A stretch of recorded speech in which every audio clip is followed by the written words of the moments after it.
$12,000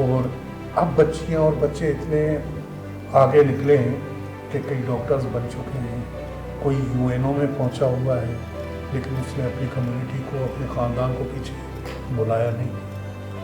وہ جہاں پہنچے وہاں اپنا کیس پیش کرتے ہیں. اس طرح کے کافی لوگوں سے بھی رابطے ہیں میرے, ان سے بھی میں بات کرتا ہوں. ان کا بڑا مسئلہ جو ہے وہ ہے کہ ڈیوائیڈیڈ فیملیز. ابھی تھوڑی دیر پہلے ہم اور آپ بات کر رہے تھے, ایک بندہ وہاں سے نکلا جب بنگلہ دیش میں گیا, کمیونٹی کا نکلا کہ میں جا کے پاکستان میں صورتحال دیکھتا ہوں, پھر فیملی کو لے جاؤں گا. وہ یہاں آیا, سرحدیں بند ہو گئی, وہ یہیں رہ گیا, فیملی وہاں رہ گئی. 2-3 سال تک خط کتابت چلتی رہی. اس کے بعد اس بندے کا یا اس فیملی کا اس کے ساتھ رابطہ ختم ہو گیا. آج 45-50 سال گزر چکے ہیں. اس کے ماں باپ وہاں انتقال ہو گیا. اس کی جو 3 بچیاں اور بیٹا جوان ہو گئے, بلکہ بڑے ہو گئے. اس بندے کا کچھ اتا پتہ نہیں کہ پاکستان میں, ظاہر ہے اس عمر کا جوان آدمی, شادی شدہ بچوں کا باپ, اس وقت تو ابھی وہ 90 سال کیا ہوگا, ظاہر نہیں ہوگا, نہیں رہا ہوگا, لیکن اس کی فیملی آج بھی اس کی منتظر کر رہے ہیں. اس طرح کی ڈیوائیڈیڈ فیملیز بہت ہیں جن سے میری وہاں ملاقات ہوئی. انہوں نے مجھے نمبرز دیے یہاں اورنی ٹاؤن میں اور بھیج کالونی کی طرف ہجرت کالونی میں, وہاں لوگ رہتے ہیں. ان کے نمبرز ملے مجھے. یہ پہلے انٹرویوز کمپلیٹ کروں میں, پھر ان سے بھی ملاقات کروں گا, ان کا ورژن بھی اس میں ڈالیں گے ہم. مجھے یہ بتائیں کہ اب جو بہاری ہیں وہاں پر, وہ چاہتے ہیں پاکستان آنا, وہ کہتے ہیں کہ ہمیں پاکستان جانا ہے, ہم یہاں کے شہری ہیں. ایمانداری کی بات تو یہ ہے کہ میں نے جو 150-200 لوگوں کے انٹرویوز کیے ہیں, ان میں سے کوئی ایک بندہ, کوئی ایک خاتون یہ نہیں بولتی کہ ہم پاکستان جانا چاہتے ہیں. وہ کہتے ہیں کہ نہیں, ہم, وہ ظاہر ہے 30 سال سے لے کر اس وقت 50 سال 60 سال والے لوگ ہیں جن سے میری بات ہوئی ہے. وہ کہتے ہیں اب ہم یہاں پہلے بڑے ہیں, یہیں پیدا ہوئے ہیں, ہماری جو زبان اردو کے وجہ سے یہ سارا ٹسل پیدا ہوا کہ ہم اردو بولنے والے ہیں, اردو بولنے والے بنگالی ہیں, اردو بولنے والے بنگالی ہمیں کہا جاتا ہے. اب تو اس زمانے میں ہم نے پاکستان تو اسی لینگویج کے بیریئر کی وجہ سے کیا نا, لیکن اب تو ہمارے گھروں میں بنگلہ بولی جا رہی ہے. اردو تو ہم آپ آئے ہیں تو ہم نے بولنا شروع کیا, ورنہ ہمارے گھر میں بنگلہ بولی جا رہی ہے. دوسرا یہ ہے کہ بنگالی کمیونٹی جو ہے اس کے ساتھ ہماری انٹر میریجز ہو رہی ہیں. ٹھیک ہے. کئی بنگالی فیملیز ہیں جہاں ہم نے بیٹیاں دی ہیں, اور کئی ہماری فیملیز ہیں جنہوں میں بنگالی بہویں ہیں. عام زبان ان کی آپس میں, گھر کی زبان بھی اردو کم ہے, بنگلہ ہی بولتے ہیں وہ آپس میں, باہر بھی بنگلہ ہی بولتے ہیں.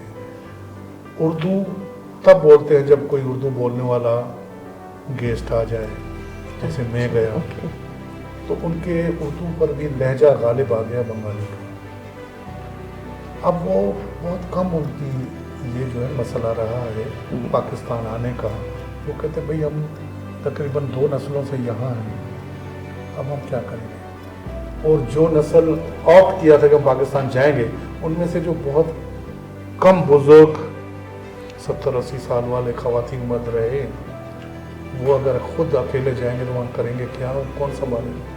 وہ بھی نہیں کہتے کہ ہم جائیں, بچوں کو, پوتوں کو, نواسوں کو چھوڑ کے کیوں جائیں گے, وہ بھی وہیں رہنا چاہ رہے ہیں.